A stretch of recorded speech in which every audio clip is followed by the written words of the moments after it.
Welcome back to the Total Focus Podcast. I'm your host, Paul.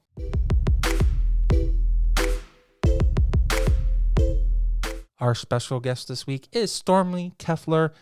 She is the reigning, defending, undisputed national title holder for Queen Beauty USA 2020. Yes, I'm so excited. I had my first national title interview, and she is incredible. She's also a former LFL football player, and I am so excited to have her on the show. If you are needing of someone to really motivate you and to achieve your goals, this person has done everything from being a professional athlete to being a national title holder. You need to listen to this and stay tuned.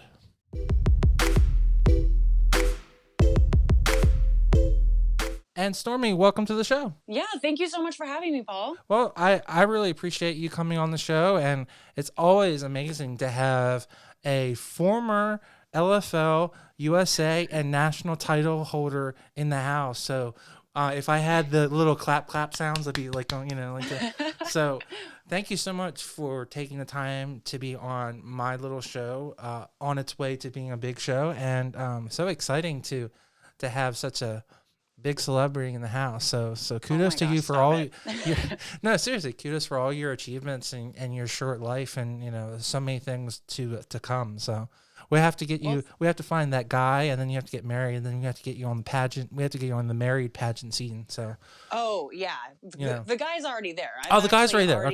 Okay, yeah, good. I'm actually already engaged. So it's so funny. We came in, and this is my last year. I turn 28 next month. So I was like, really considering. We got engaged back in July at Disneyland. Aww. And I know it's the most magical place on earth. it's like doing engagement on Valentine's Day. It's so aww. I know it's so. Oh my gosh, I've got a funny story about that. But we came in this year, and I was really not entirely sold on competing this year. And he told me, you're either going to win or age out. Those are your only two options. And True. He said he'll support me either way. So now he's really stoked that I now have a national title, because I said, as if I lose this last pageant, then we're just going to immediately go get married and have like a tiny little wedding. Well, he's Korean, and they don't do small weddings. No. So I was like, here we go. So now he's stoked because he gets this big wedding that he's always dreamed of. And yeah, it's going to be fun. He's very supportive. Is it anything like Crazy Rich Asians? Like that kind of like they just go crazy and have fun and like that kind of lifestyle? Is that how you would describe it?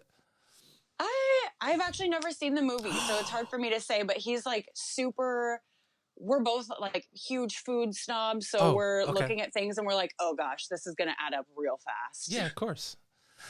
Well, clearly he was the smart person here to encourage you to do it. So I like him already, because I'm a drag on a boyfriend or someone, the fiance that holds the girl back, because when you have so much talent, you should never box her up. You should let her out and fly like an eagle. So he's smart enough to let you fly like an eagle. And see, and he's rewarded. God rewarded him with a girl that has a national title. So he gets the fringe benefits. So, that's so awesome. So kudos to him. Yeah. So let's rewind everything that, people that, we might have some people that are looking up to you. I'm sure you have a lot of people, but they might not know where you started. So when you were growing up, you grew up in Washington State, right? Correct. Born and raised. Okay. And were you a pageant girl when you were or were you playing sports, or because you played LFL football? So what type of personality were you? So if someone's looking up to being a pageant girl or doing professional athlete, what did you do when you were younger, before you started doing competitions? Yeah, so I started competing when I was a year old, and I did the toddlers and tiaras, the super glitz pageants. And I grew up competing in sports too. I started playing softball at a very young age, and I played basketball and volleyball in high school. I'm a first generation college student, and I went to Olympic college on a softball scholarship and then went on to play 3 years of professional football. And then on the other side of that, growing up competing in pageants, I switched over to like more scholarship based organizations when I was about 20 years old. And that's when I started competing for Miss Washington USA and went on to compete for Miss Nevada USA. So I don't want to say, like, I've always grown up with like competitive nature, but even growing up competing in pageants and switching over like the glitz pageants and then switching over to scholarship was almost more challenging because I was so set in my ways and I was like, no, I know what I'm doing. I've got this. And I came in and was totally flabbergasted that I was just like so much over the top. So is that something that you feel that was definitely humbling to you, that it was something that you actually learned from and have become a better person because you see that there are two different sides of that competition system? Oh my gosh, for sure. Because like glitz pageants, like, yeah, they still encourage you to do community service, but it's not nearly as much of a focal point. Your interviews are usually like 90 seconds long and very personality based instead of like resume or platform based. So switching over, I really like, I couldn't just fudge it. It's not like, oh, I could do a food drive once a year. It's like, you have to be invested and you have to actually like have a community outreach and not just be one dimensional. You have to be multifaceted, which is why, I mean, I didn't do any of these things specifically to improve my resume, but I feel like it definitely helped having, started my own nonprofit called Play on Sports and then, becoming a professional football player. I feel like that really added dimension to who I was and who I could present myself in front of a judging panel. Do you think that if someone is starting out and they're not in the pageant world as much as you were, like you said you did one when you were just a baby, can they still be successful? Like, where do you think they should start if they're starting out their career? Oh my gosh, just throw your name in the hat, honestly, because I know actually one girl that became one of my really close friends already this year from Washington State.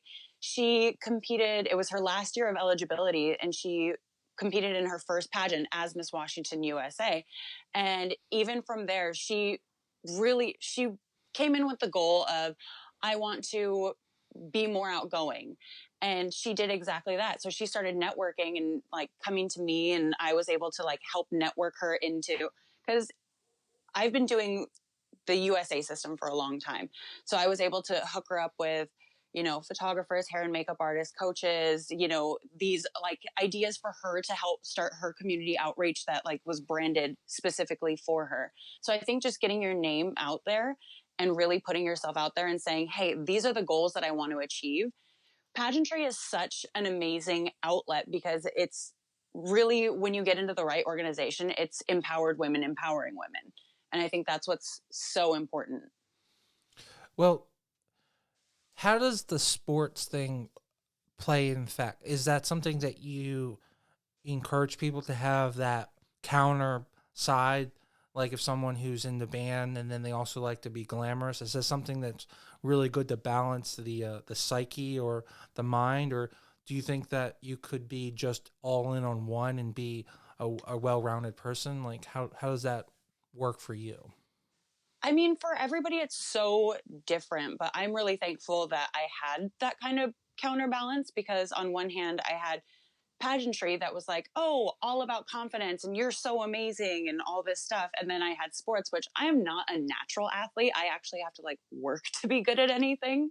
So I was like focused on constant criticism and, this is how you get better. And I like investing in private coaching and like all kinds of wild stuff. I really had to invest and want to get better. And I think having that's something that I'm not just like naturally good at really humbled me. It made me appreciate my work ethic and focus on my determination. And from there, I was able to become a leader because I really invested in who I was and wanting to grow. That's awesome. So you did softball going into college. So how did you transition from playing softball into football? Is it just a simple fact that there isn't Well, isn't there a in Europe there is a semi-pro league. Is that correct, or am I totally wrong about that? Because there I'm is. not. Go ahead. Oh, sorry. No, go ahead. Go ahead. I thought there was, but I might be totally off there. I know that. So just from the LFL, which is who I played for, I know that they had a Canadian and an Australian league. But as far as like other outside, I'm not really familiar Okay. with anything going on in Europe. I was just curious why you transitioned from softball to football. Was it just because there was an opportunity to play professional sports and it was in your home state and you decided to take that opportunity? Is that how that came up, or? Well, it's actually kind of funny. My mom, I was still playing for college, and like a week away, I was studying to be a journalism. I wanted to be a sideline commentator for the NFL. So my mom actually, studying journalism, having an athletic background, my mom found a flyer for tryouts, and it was like a week away, and she was like, "Hey, you're young still. You have all this time, and how like it's such a competitive field to get to become a sideline commentator. How many women can study journalism, and how many women can study journalism and speak from a professional athlete standpoint?" And I went in and I was like, "Yeah, totally. Let's do this." I didn't realize that girls had trained for like a year before they came to tryouts. And I just waltzed in like, "Hey guys, what's up?" And I remember going to my first chalk talk because this was like my first real, like, I've watched football. I've seen it. My family celebrates every Sunday like it's Christmas. And I realized I sat down for my chalk talk where they like handed us our playbook and made us watch film. And they were like, "This is what's happening," and like explaining each play. And I remember like the whole hour-long car ride home, I just cried because it was like hearing a foreign language and I wanted it so bad. And I'm like, I'm never going to learn this. This is hopeless. Well, it just even shows your determination and hard work that you made the team. So, did you make the team initially, or did it take a year, or like, please tell us, like, because it's in America we don't have such a. This is, in my opinion, the only. If you go back to the All American girls baseball league, this is the Right. only professional. Because I mean, I guess you could say the soccer team, but they don't have and also the softball league, but it's not paid jobs. So the only one I can think of is the All American girls baseball team in the 40s. So you guys are the real representative of female paid athletes. So, like, so I please tell me more. I'm so like, and I'm so excited for this. This is so please tell me more. Yeah. I'm sorry. More about. Well, so so that first day you're overwhelmed, you're crying. So did you Oh, go back? Were you able to catch on enough to make the team the first year, or did you have to take a year to get up to speed? so a bit of both, I guess. So I tried out in like a transitional period because when the LFL first started, they ran simultaneous with the NFL. So it was like a fall winter sport. When I came on, I tried out around spring, and they had just announced that they were waiting until next spring so they would run alongside arena football season, which is spring and summer. So we went an entire year without like any clue of who's going to make. So I made it through the entire tryout process. And finally, by the time the first football game of the season, I was on the roster. But still, an entire year that our coach like gave us no insight to like who's going to make the team, who's going to get a contract, who is even remotely close. So I remember I tried out in April or May of 2012, and I finally got my contract on my birthday a month before the game in March of 2013. Okay. 2013, yeah.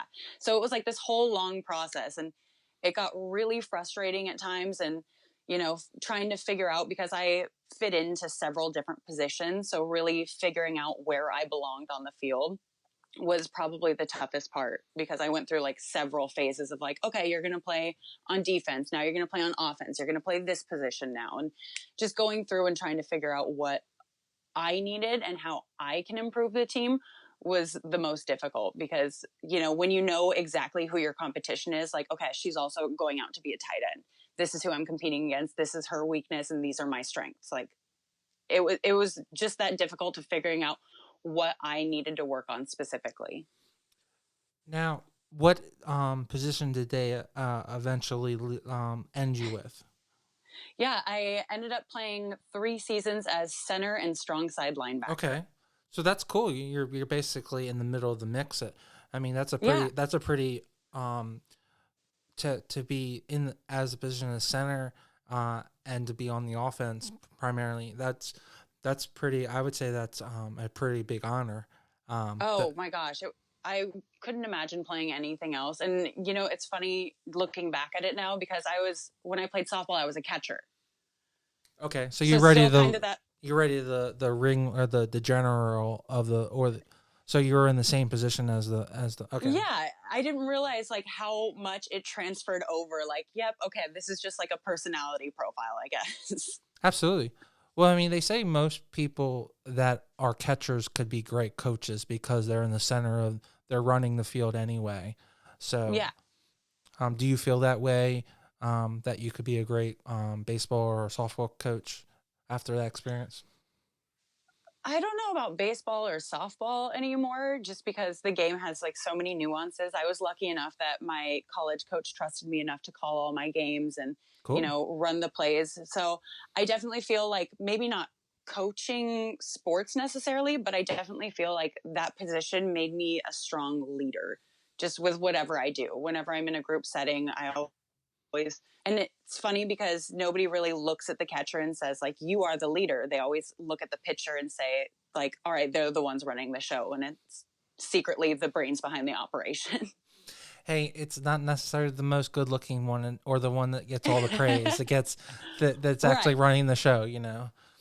So, um, Totally. you know, sometimes it's the person who doesn't say anything that actually is running the show. So, Right. um, um, so are you coming into the league? Is that season league? Is that the year that they celebrated 5 years of the LFL? Because I did a couple years of photographs with some of the players with the Baltimore Charm team. So is that the same Oh, about the same time frame? Was that season 5 that they celebrated, or was that after that?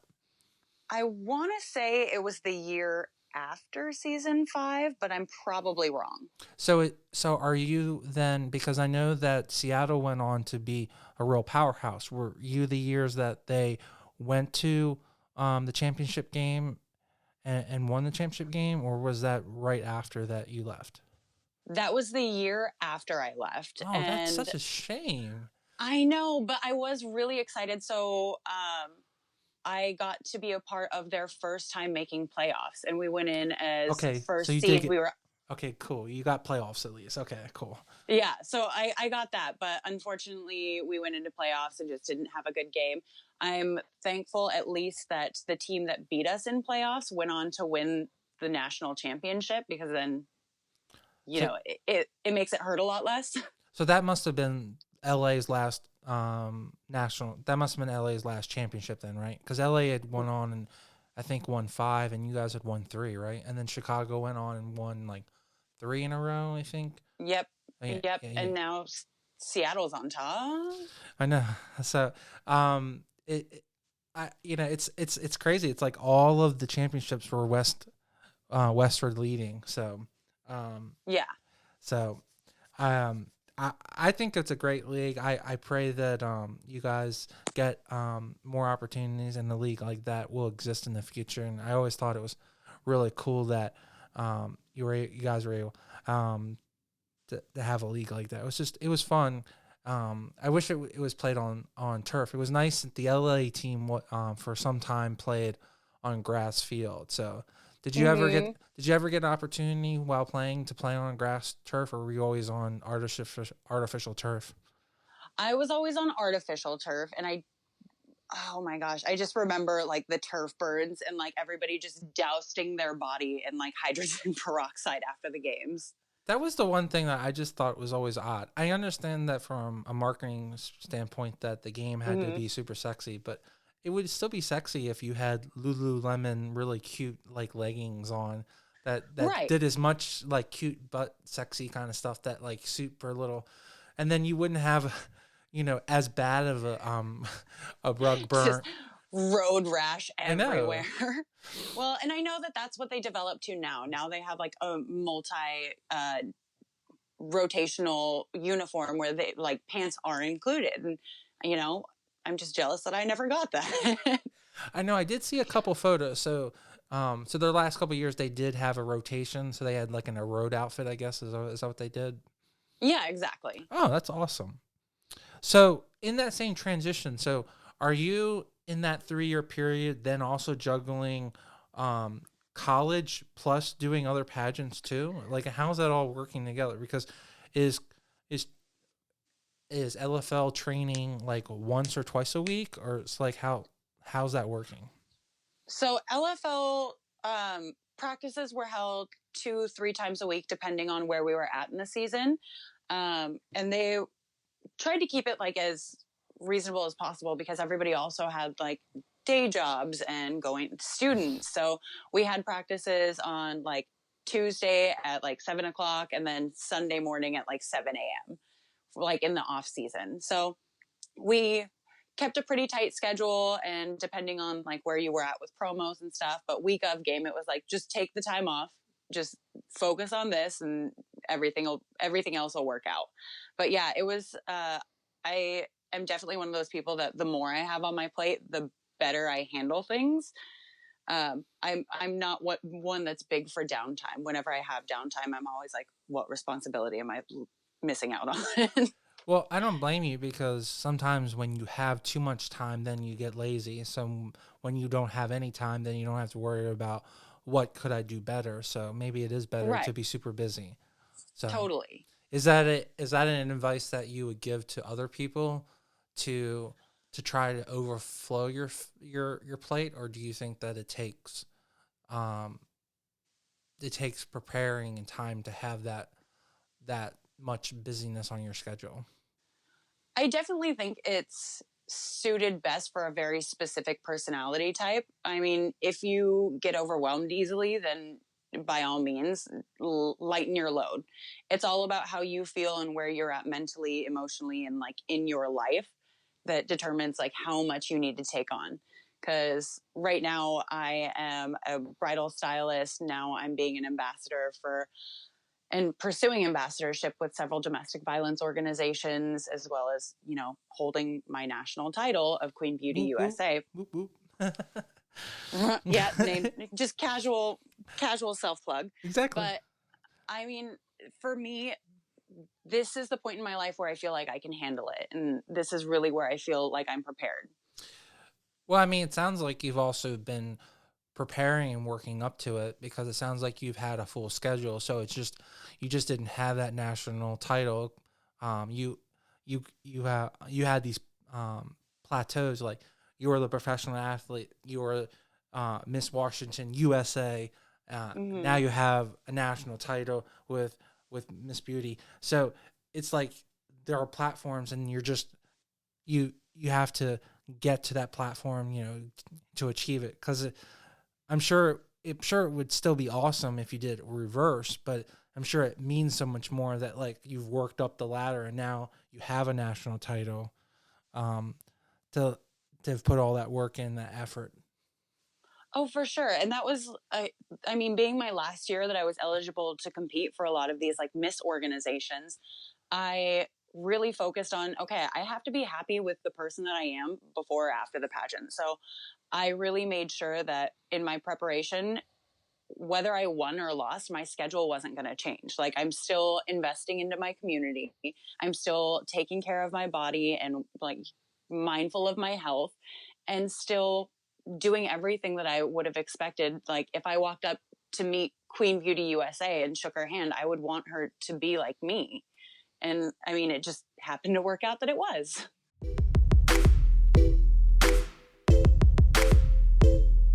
I just wanted to take 1 second from this great interview and talk about our sponsor of the week, Mid Atlantic Video and Photography Productions. No matter if you're planning a wedding, a special event, or you just need an amazing headshot, they are the team to get the job done. You can reach out to them at 443-422-3830. Again, that's 443-422-3830. Or you can go right to their website at mavpp.com. Now let's get right back to the show and listen to this great interview.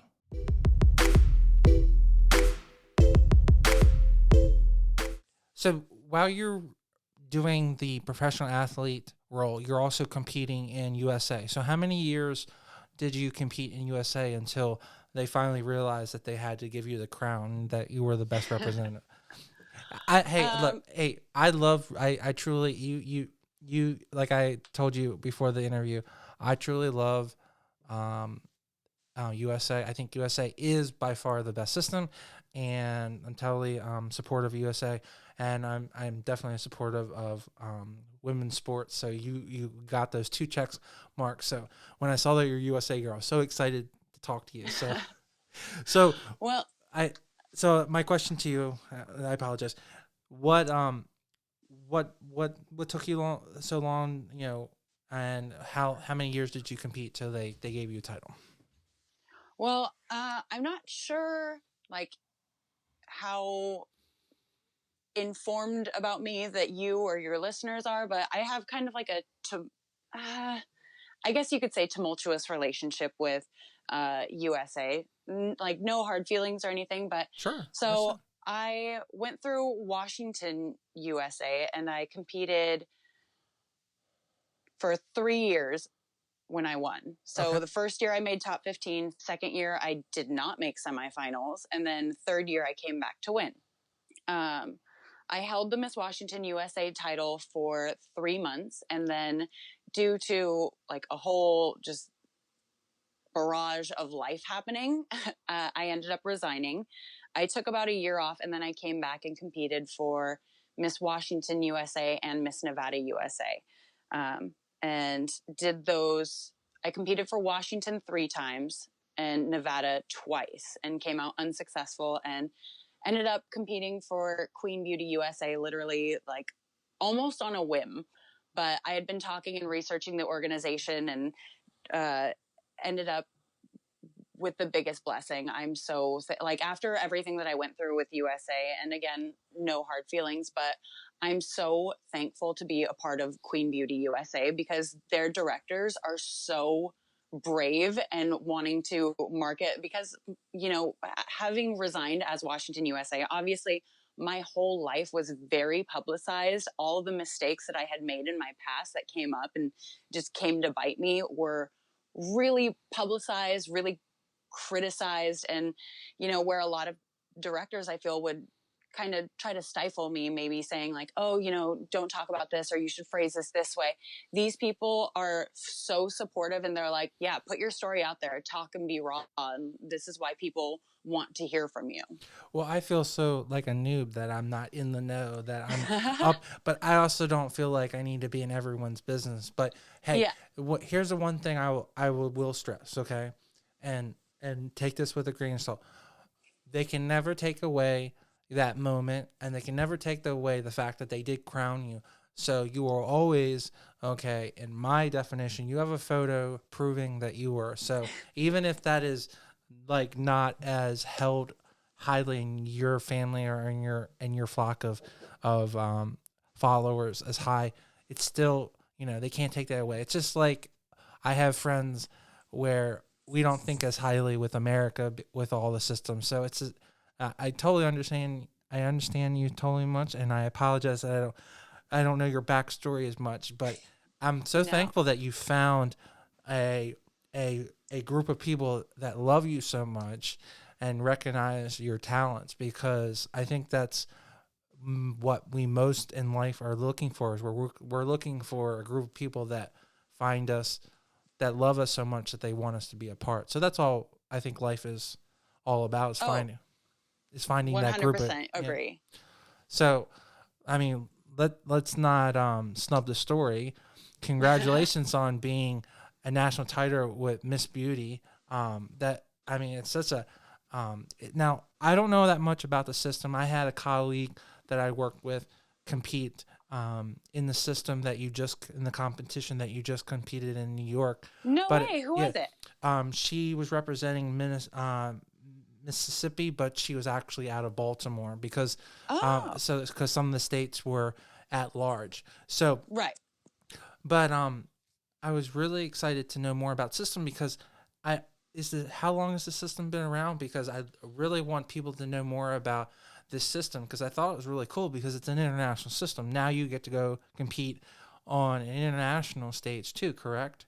Yeah, you get to go to Queen Beauty That's Universe. so cool. I know. I'm so excited. So yeah, Where? this organization. Yeah, go Oh, ahead. sorry. Go. Go No, ahead. no, go, go, no. You go, go, go, go. Oh, this organization is still super fresh. This was actually the first year that there was a national competition for the USA delegate. So and for the first year in production, they recruited 42 girls. So that's amazing. And now they've gotten or directors for almost every state. So there's actually going to be like statewide competitions, not just, state At large, delegates. right? Yeah. So, I mean, they're really making sure that they're investing everything that they can. They're making sure that they're treating all their girls right. Everybody was so well taken care of when we went to nationals in New York.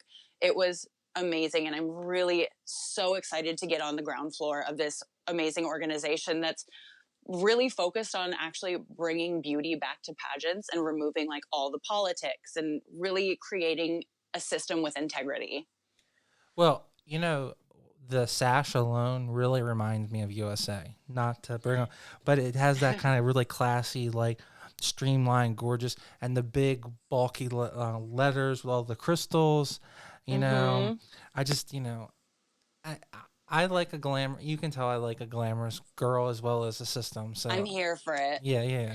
So And I the think once you actually like once we get the state competitions going, I think you're gonna really love Queen Beauty because they are all about glamour. It's all about they phrase it as it's a pageant for models where models can be role models.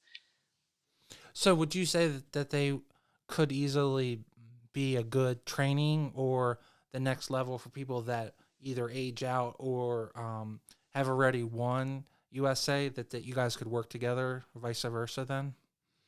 I mean, I don't, from a business standpoint, I don't want to speak for Oh, them, of but course. I see. I mean, that's really, so I met the director because he was one of my judges when I competed for Miss Nevada and ran into him at the Global Beauty Awards, which I'll be a presenter at in a couple weeks.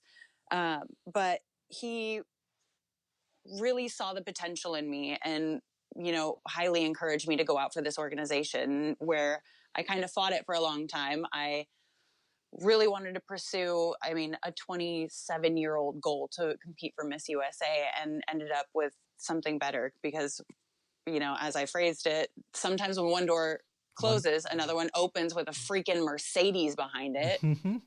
Like, I'm still like in shock. So that's part of the prize package too? Yes. So I have a Ooh. 2-year, Ooh. yeah, 2-year lease for a 2019 Wow. C-Class Mercedes. I get a vacation to Mexico, to the Cayman Islands. I get to go to walk in London Fashion Week. I'm going to be on the cover of Supermodels Unlimited. Like these opportunities are so mind blowing. I hope And the they, boyfriend got a and couple kisses, just for the oh my car, gosh. just for the car. If he definitely encouraged you to do this, please one for the car every year the car lease one. Right. He told me that he gets to take it for a test drive at least once. Oh, I would I hope said, I'll so. see what insurance says. That's so awesome. And I'm looking at the crown. The crown looks so awesome. I love the spirals with the little gem at the front of it. Yeah, that is Oh awesome. my God. Yeah, it's gorgeous. I'm so excited to have it. Is it like a And custom? Do you have a custom box for the actual crown too, or is it? Or do that's part of my prize package. I will be receiving it right now. I have it in a little quilted leather makeup case. Hey, as long as it doesn't bend or break, that's all. That's all that matters. I thought that's what was important too. Hmm. I I I've been around state title holders friends, and it doesn't really matter as long as it doesn't break. If it breaks, Exactly. it's a big issue. so Yeah. so I mean, what's the agenda for this upcoming year to help promote this new system? What do you want to help achieve personally and for the actual system? Yeah. So after having such a tumultuous relationship with USA, one of the real big things that held me back was, not really being able to share my story. I feel like maybe I was a little bit blackballed because when I resigned, I had a whole mess of life coming at me. I had received a DUI the year before. So that was really bad. And I was still, tying up loose ends with it because, of course, nothing dealing with bureaucracy is ever easy. And like right when that all concluded, right after I was crowned Miss Washington USA, I was in a very, very bad domestic violence relationship that I was just abused for 2 months. And it was just not a good situation. So right when all of it came to a pinnacle, I was like, I can't deal with this. So I think one big aspect that I want to share and help promote with the pageant is that it's not about who you've been and it's not about what you've been through, but it's about what you make of yourself. And I think being the person that I am and being that I chose to come out of my situation, that I chose to stand up and share my story with people will hopefully lead to inspiration for other people to take control back of their, like, any afflictions that they're facing, and realize that just because I deemed myself unworthy of Miss USA, I said, I can't be that perfect. And that's not what Queen Beauty is looking for. They're not looking for somebody who's perfect. They're looking for somebody who's a role model, because the strongest role models are people who have been through stuff and come out stronger for it.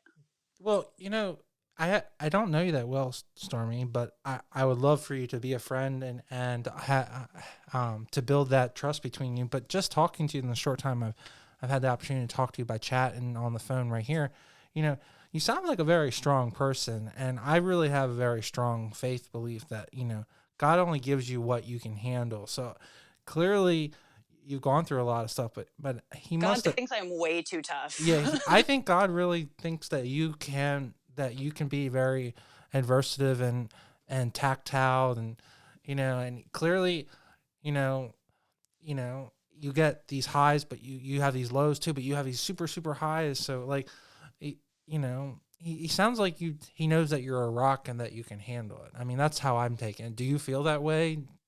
Like, how do you take that in? I wish I didn't, but I do. Okay. I mean, I was actually just talking to my director and like giving him all the information so we can go through and, be a unified front that, nothing's going to come out that's going to surprise him. Because of course the second that I was crowned, people were already like messaging him, like, do you know who you're dealing with? Like, he's going to be shocked or something. And he was like, yep, I'm already aware. He's already done his research about who I am and what I've been through. So I gave him like all of the nitty gritty details. And I said, as much as I never want to experience it again, I'm glad that it happened to me and not somebody who was weaker, because I don't think anybody else could have handled that. It's such I wish we weren't in a society that, that people wouldn't automatically judge you. It would be nice if you could just, okay, I'm remorseful, think time has moved on, but like they are like they're texting him, so like they're purposely like antagonizing your director. Right. Like that's so like it's so child like it's juvenile. I call it, this is how I call it.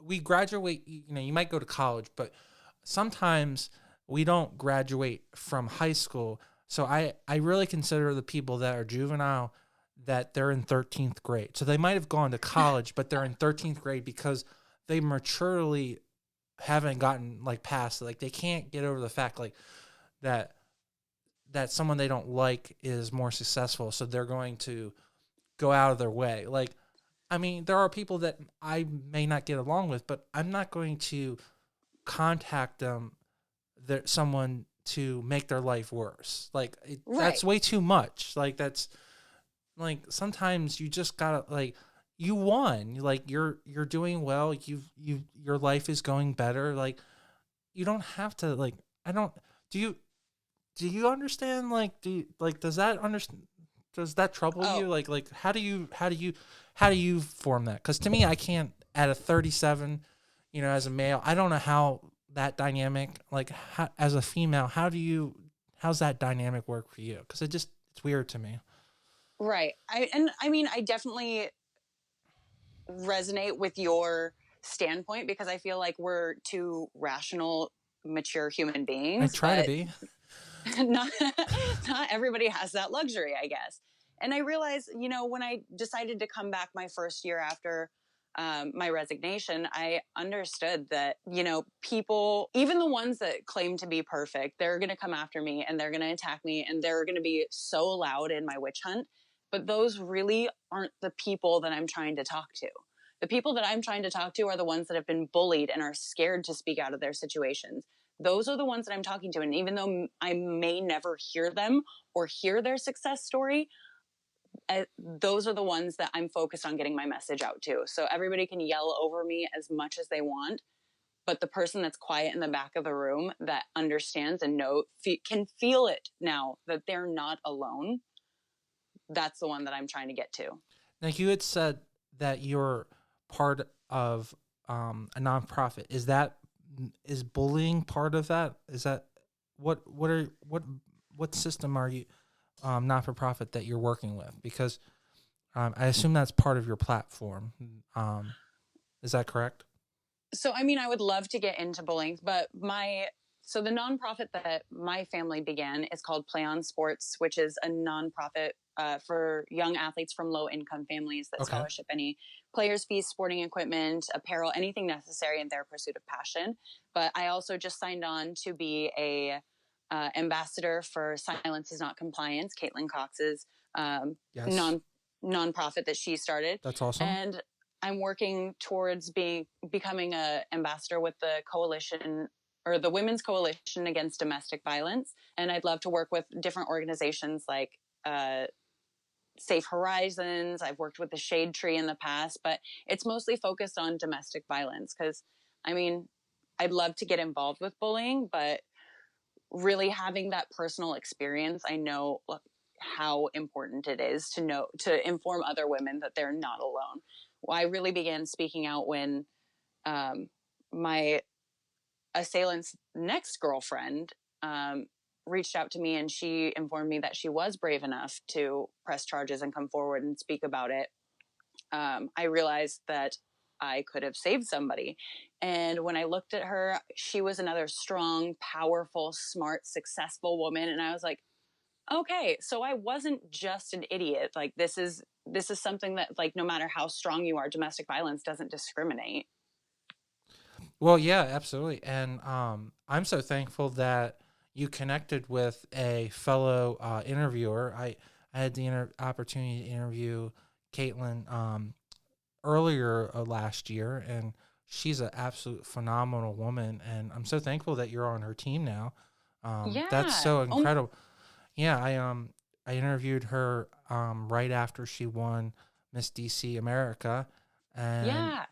so I listened to that interview. I've oh, you actually been did. like really stalking you Oh, good. intensely. Good. I mean, I hope that you did really enjoy it. I really do. I'm trying to make this a way to inform people as well as make people just a better person because I think life experiences can really help other people.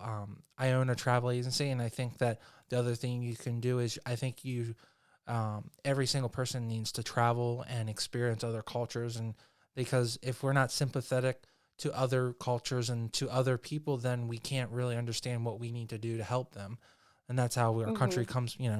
And I think being a national title holder, you know, I've worked with state title holders a lot doing photography, and you are around so many people, so you understand that, but it's hard to express that if you don't have a platform where you can like really talk to people and have other people hear you. So, Oh, for sure. And look at you, so accomplished yourself. oh, hey, if I can just just a little bit help you guys achieve all of your goals, I'll just take one little slather off of that. So if I can just be a successful photographer and you guys can be, I'll just take the photos and you guys can be in the limelight. That's fine with me. I just wanted to take one extra second and talk about our sponsor of the week, Mid-Atlantic Video and Photography Production. No matter if you're planning a wedding and you need a wedding videographer, you're doing a music video, or doing a commercial, they are the team to get the job done. You can reach out to them at 443-422-3830. Again, that's 443-422-3830. Or you can go right to their website at mavpp.com. Now let's get right back to this great interview.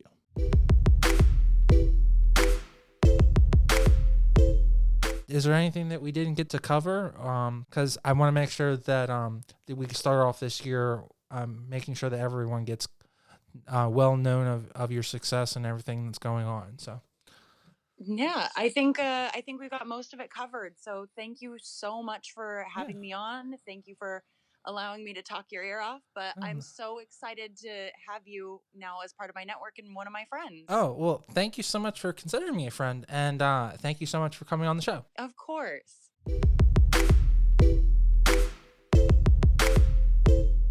Stormy, sometimes you get to meet people in your life that really do impact you, and I honestly think that you are an incredible person, and I think that your life story is only going to go upwards, and I will pray for you, and I'm so thankful for the opportunity to interview you. You're definitely a very complex person, and as Shrek says, you're definitely an onion, and your peels are just being peeled back, and there's so much more for you to discover. So, just continue doing yourself and spreading the good word, and I think everyone will really appreciate everything that you will accomplish. Don't forget, everyone, our show is on YouTube and is also on iTunes, and I would truly appreciate if you would please subscribe and give us the thumbs up or thumbs down. Just commenting and giving some feedback is appreciated. Also, please be aware that the show drops on Thursday, and I do apologize that if it's not up every Thursday, but I'm doing my best to juggle both the show and running a business, so I hope our listeners will give me a little breathing room, but I will do my best to have the schedule on a regular basis. The idea is to at least have a show either twice a month or weekly, depending on how many interviews I have. So pray for more interviews, and we'll have a nice weekly show. Thank you, everyone, and please, as always, stay tuned.